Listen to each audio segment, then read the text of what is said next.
Can 3 vitamins really supercharge your legs? That's a bold claim, and honestly, it deserves a skeptical answer, not a hyped up one.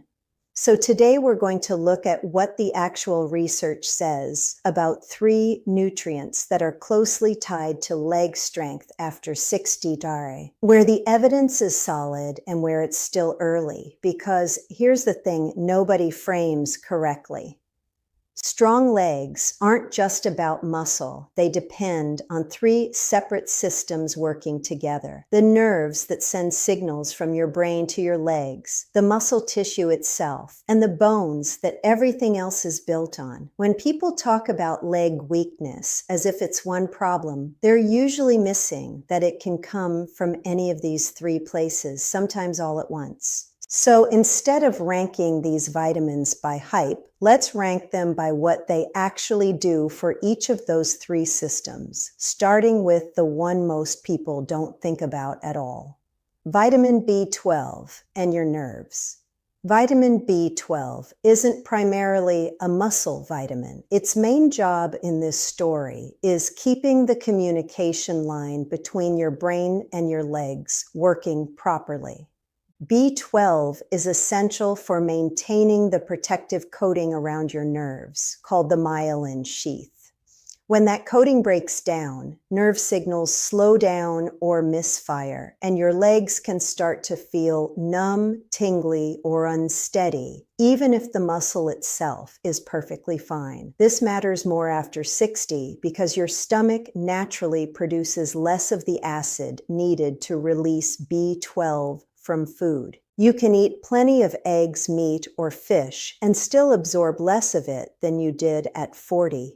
Certain common medications make this worse too, including long-term acid reducers and metformin, which is why doctors often check B12 levels in people taking those drugs. Here's what the research actually shows. Large studies of community-dwelling older adults have found that people with insufficient B12 levels are more likely to have low muscle mass, and in women specifically, low B12 has been linked to a meaningfully higher chance of declining physical performance and sarcopenia over time. On the treatment side, a small clinical study of older adults with mild subclinical B12 deficiency found that 3 months of oral B12 supplementation measurably improved muscle strength and muscle quality, bringing it in line with people who had healthy B12 levels to begin with. So the honest takeaway is this: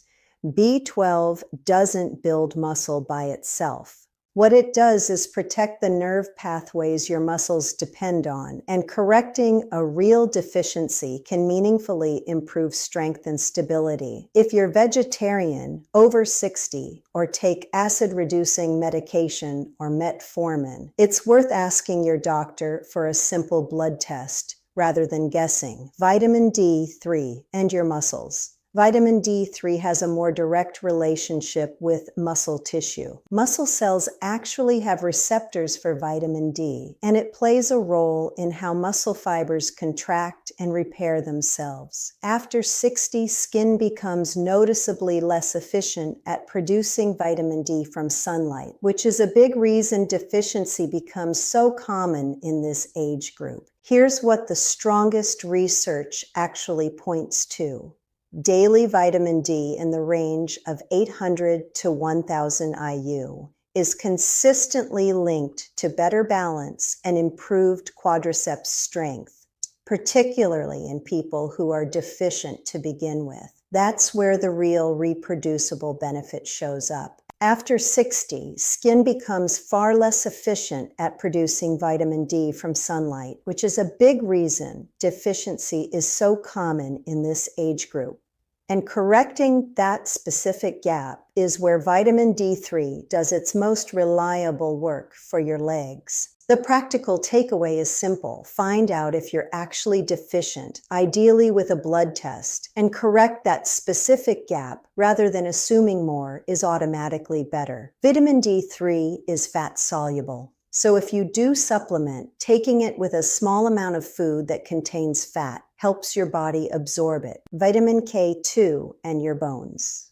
Vitamin K2's well-established job is directing calcium to where it belongs, into your bones, and away from soft tissue like your arteries. It does this by activating a protein called osteocalcin. That's a real well-documented mechanism, and it's a big reason K2 is considered important for long-term bone health, which is the literal foundation your leg strength stands on. There's also newer research pointing to a possible role for K2 beyond bone. A 2026 study on older adults found that after resistance exercise, K2 was linked to improved deficiency in how nerves signal to muscles, a promising early sign of a nerve-muscle connection that researchers are continuing to explore. Combined with its established role in bone strength, K2 rounds out the foundation your legs rely on, strong bones to build on, and calcium directed where your body actually needs it. One important caution: if you take blood thinners like warfarin, talk to your doctor before adding a K2 supplement, since K2 can interact with how those medications work. Putting it together. So can these 3 vitamins really supercharge your legs? The honest answer is, correcting a real deficiency in any of them can meaningfully support the systems your legs depend on: nerves, muscle, and bone. But they work best as maintenance and correction, not as a switch that transforms weak legs overnight. And the strongest results consistently show up in people who were actually running low to begin with. If you want to explore this responsibly, here's a practical starting point. Ask your doctor for a simple blood panel covering B12 and vitamin D. These are common, inexpensive tests. If you're low, targeted supplementation under medical guidance has real research behind it.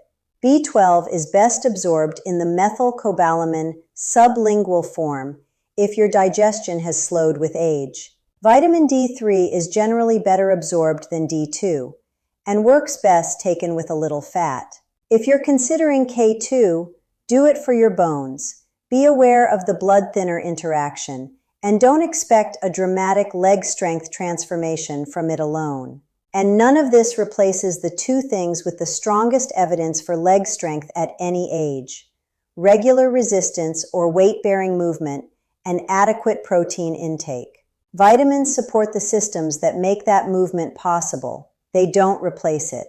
If this information was helpful, please like and subscribe to Prime Health Insights so you don't miss our next evidence-based health video. And remember, the information on this channel is for educational purposes only and isn't a substitute for professional medical advice.